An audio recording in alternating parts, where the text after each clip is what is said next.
The Venezuela Toda campaign command highlighted the importance of carrying out the electoral simulation in view of the consultative referendum in defense of the Esequibo. In Palestine, Israeli airstrikes continue for 43 days of the relentless siege on Gaza, leaving dozens of people dead and hundreds wounded. In Brazil, at least 2 people died as a result of landslides and flooding caused by a strong storm in the state of Santa Catarina.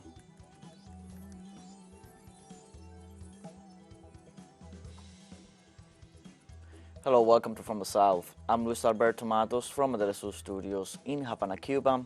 We begin with the news. The Venezuela Toda campaign command highlighted the importance of carrying out the electoral simulation in view of the consultative referendum in defense of the Esequibo. The national head of the Venezuela Toda campaign, Jorge Rodriguez, highlighted the commitment of men and women of different organizations that join in the defense of the Esequibo territory. Rodriguez emphasized the campaign resulted in national unity, where all the sectors have put aside politics to fight and defend the attacks of the Guyana government. Jorge Rodriguez detailed that for this real, at least 800 voting centers will operate at the national level so that the Venezuelan people start to familiarize themselves with the voting process. The simulation will also serve as an act of patriotism.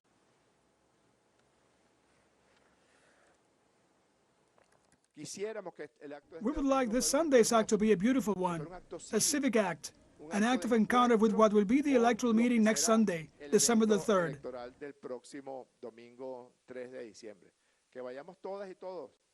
That we all go with our families, our friends, with our loved ones, with our colleagues from our parties or social movements, religious movements,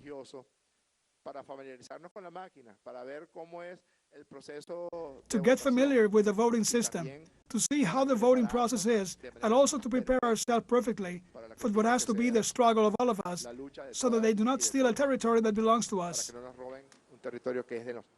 The national head of the Venezuela Toda campaign, Jorge Rodriguez, pointed out that the government of Guyana recognized that the ExxonMobil company financed the lawyers who filed the complaint in the International Court of Justice to suspend the consultative referendum on the Esequibo. With the biggest insolence, with the greatest brazenness, Guyana admits that the $18 million that cost the fees of the lawyers who went to the International Court of Justice to introduce that aberration, asking the International Court of Justice that Venezuela should suspend the consultative referendum, those $18 million that cost those lawyers who went to introduce that absolutely adventurous and offensive recourse with our sovereignty were paid by ExxonMobil. It was recognized yesterday by the officials of the government of the Cooperative Republic of Guyana. And when a party confesses, when a criminal confesses, the burden of proof is not necessary. The head of the Venezuelan campaign, Jorge Rodriguez, expressed that Venezuela will not allow the interfering actions of Guyana and the International Court of Justice. ExxonMobil, Government of Guyana, International Court of Justice, don't bite off more than you can chew. You don't have to get involved in Venezuela. Venezuela matters are solved by Venezuelan women and men.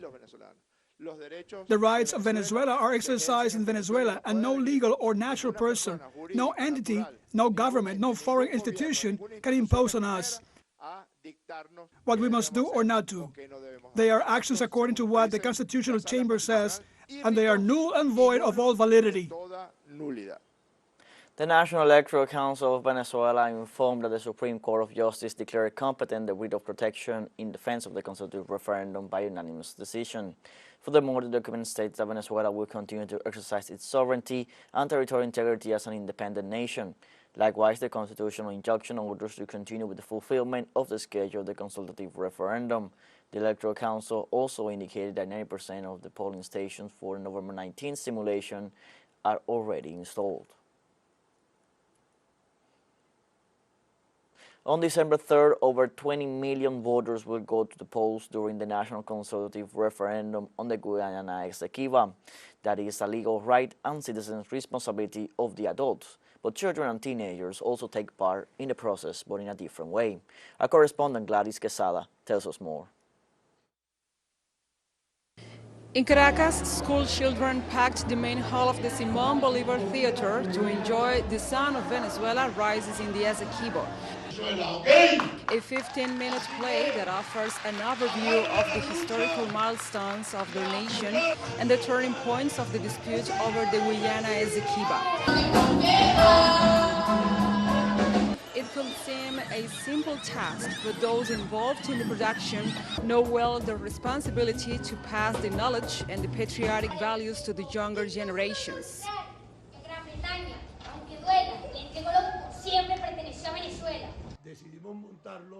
We decided to assemble it here in the Bolívar Theater and to summon the children of all the schools of the Libertador municipality here in Caracas.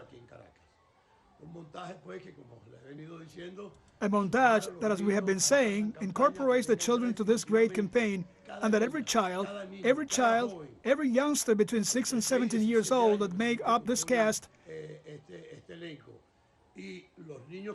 and the children that come to see it from all the schools of the Libertador municipality, 1,350 children are present here today that are joining this call.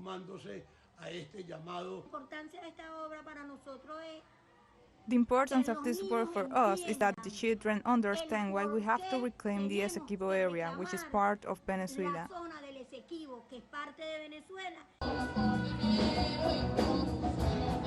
The National Theatre Movement for Children and Youngsters produces the musical with a cast of over 145 actor children.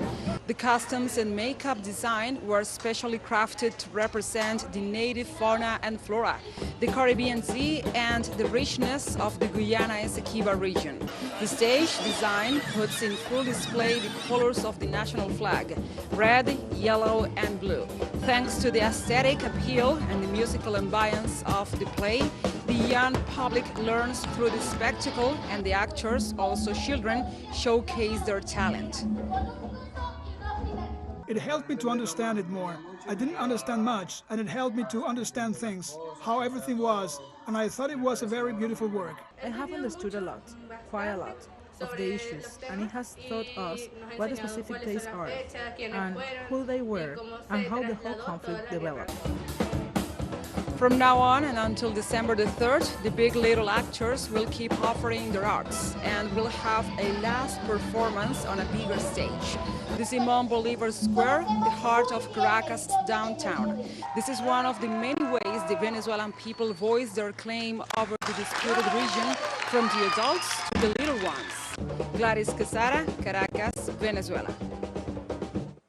Let's take a short break, but remember you can join us on TikTok at teleSUR English, where you will find news in different formats, news updates, and much more. All the stories coming up. Stay with us.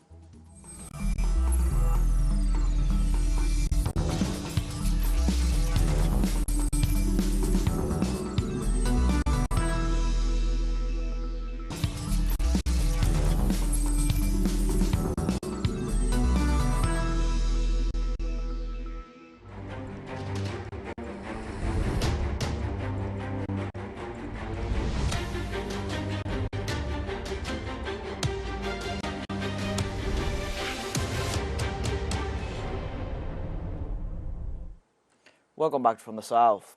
After 43 days of the relentless Israeli siege, Palestine continues to be the target of airstrikes by the occupation forces, leaving dozens of people dead and hundreds wounded. The Gaza Health Ministry reported that the Israeli army carried out multiple attacks on civilian targets in the northern part of Gaza. They also denounced that the unceasing bombardments, in addition to generating more death, hastens the collapse of healthcare centers and at the same time deepens the humanitarian crisis. The health ministry detailed that of the 35 hospitals in Gaza, 26 are out of service due to the shortage of supplies and the lack of fuel as a result of the blockade imposed by Israel.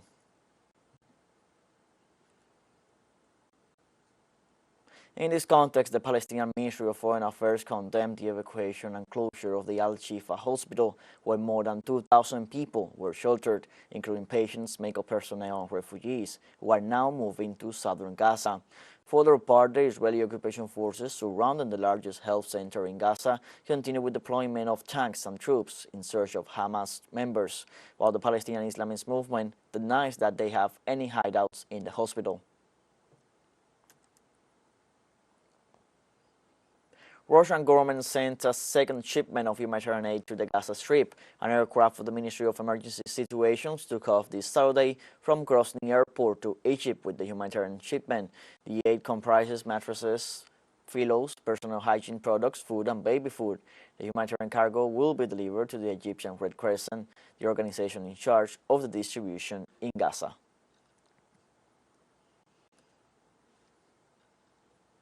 In Brazil, social movements held a sixth demonstration against Israel's genocide committed against the Palestinian people. On this occasion, the protest took place in front of the Israeli consulate in Sao Paulo. Demonstrators demanded an immediate ceasefire in the Gaza Strip. They also requested that the government of Lula da Silva break diplomatic relations with the State of Israel because of the war crimes committed in Gaza. The rally is part of a series of demonstrations carried out in several parts of the world in order to stop the attacks in Gaza, which started last October 7th. In Jordan, citizens mobilized in rejection of the Israeli state regime and its aggressions against Palestine. The popular mass demonstration was in front of the Husseini Mosque in the center of Amman as a show of solidarity with the Palestinian people and to call for a ceasefire against the Gaza Strip. The activity was carried out under slogans of "Shout, all the West has heard, Netanyahu is a criminal." The demonstrators also raised Jordanian and Palestinian flags as well as pictures of some Palestinian martyrs.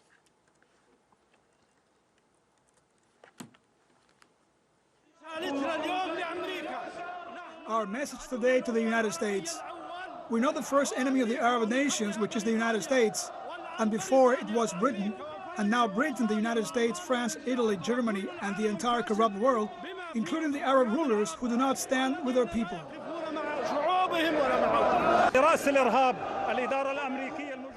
The criminal U.S. administration is the head of terrorism, and the criminal president, Joe Biden, is the spearhead of this aggression against the Palestinian people and the war of extermination carried out by Zionist tools. The battle is open with all the colonial West, which has mobilized fleets and aircraft carriers to confront these resisting people. Our message: we will continue to confront this enemy in all fields. And we affirm our victory for the resistance that confronts the occupiers and confronts all the colonial West and the U.S. administration. In this context, protesters with the movement Shut It Down for Palestine rally outside the White House in Washington, D.C. as they call on U.S. President Joe Biden to press for a ceasefire in Gaza, where the death toll continues to grow. More than 12,000 people, mostly civilians, have been killed since the Israeli shelling began on October 7th.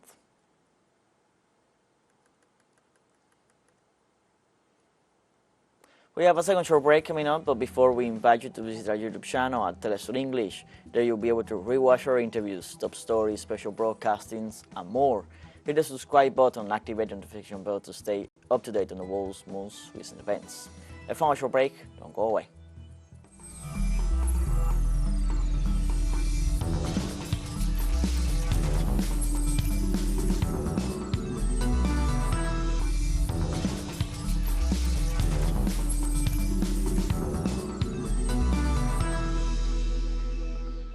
Welcome back to Sombreflau. Zimbabwe declared on Friday a state of emergency in the capital Harare over a deadly cholera outbreak. The capital of some 1.5 million people has been badly hit by an outbreak of the disease that has affected all provinces of the southern African nation. The country has recorded more than 7,000 suspected cholera cases and almost 150 deaths, of which 51 have been confirmed by laboratory tests since the outbreak was reported in February. At least 12 people have died in Harare. The acute diarrheal infection is contracted from a bacterium that is generally transmitted through contaminated food or water. Harare's Mayor Ian McConnell said that the Health Ministry and aid groups have joined forces to double the supply of water in affected areas and carry out awareness campaigns.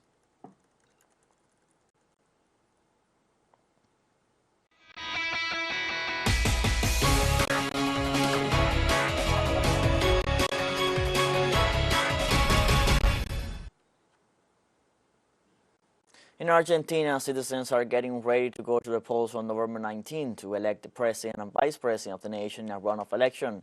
More than 35 million voters are eligible to vote throughout the country. Meanwhile, abroad, the number of voters who will be able to vote is 451,200. Let's see in the following report from our correspondent Carolina Silvestre the expectations of the Argentinians for this ballot. Already in the electoral silence, Argentinians expressed their preferences and desires for the future of the South American country and call on their compatriots to vote. That people realize the danger of the change they want to make. It is true that we have to change. There are things to correct, but what is being proposed, I do not know. It is something I have never experienced in my 77 years of age. We are hopeful that it will go well, that we will improve in the country. As always, in particular, I am going to make a safer bet. Let's say on a personal level, I am not going to risk something so crazy. According to those interviewed, this is a key electoral instance since it is the one in which the new authorities of the national executive power will be defined.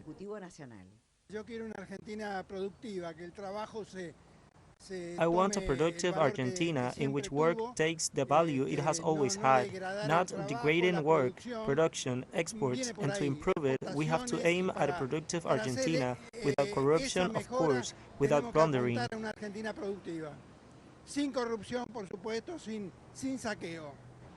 Each one has to cast his vote, what each feels, what each believes, and well, the people will decide on Sunday, they will speak, and we will have to respect that.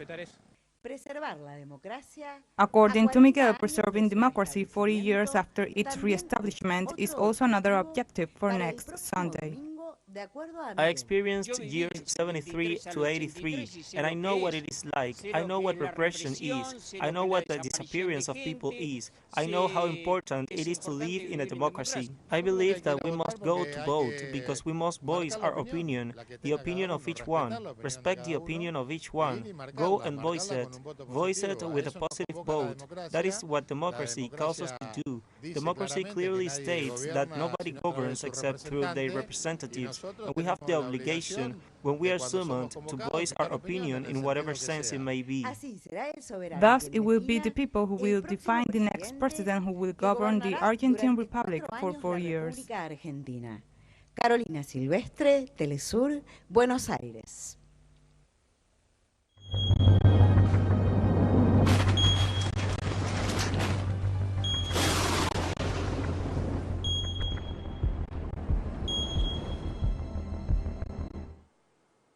In Brazil, at least 2 people died as a result of landslides and flooding caused by a strong storm in the state of Santa Catarina. Civil defense reported that the victims were 2 elderly women who died when the car in which they were traveling was swept away by the strong currents of water, while 23 regions are in an emergency situation. Report that this is the 6th wave of heavy rains affecting the south of the country in the last month and a half. The rains are expected to move northwards in the coming hours, reaching Sao Paulo and Rio de Janeiro during the weekend, and the authorities of both cities activated emergency plans as are preventive measures.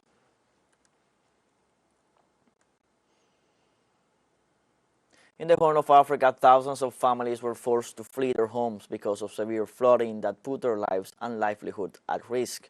According to a warning from the UN Refugee Agency, UNHCR, food, shelter, cooking, utensil blankets, clean water and hygiene services are among the greatest needs. Ethiopia, Kenya and Somalia report the greatest impact as continuous rains hit the region following the longest and most severe drought on record, impacting millions of people. In Somalia alone, more than 795,000 people were displaced from a population previously forced to flee conflict and drought. And we have come to the end of this news brief. You can find these and many other stories on our website at telesurenglish.net. You can also join us on our social medias on Facebook, X, Instagram, Telegram, and TikTok. We now leave you with a video showing the reality of the Palestinian people after more than 1 month of Israeli siege and constant attacks on civilian infrastructure. For teleSUR English, I'm Luis Alberto Matos. Thank you for watching.